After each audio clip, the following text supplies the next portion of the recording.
এখন প্রতিশোধের নিশা জ্বলতেছে। আমরা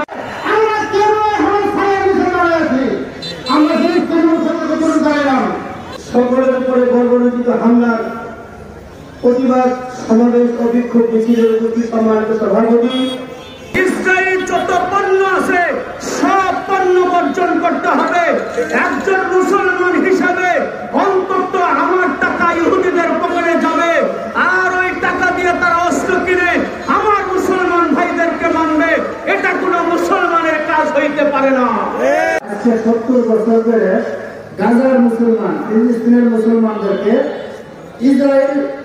ইসরায়েল নামক একটা জায়গা রাষ্ট্র আছে, অবৈধ রাষ্ট্র,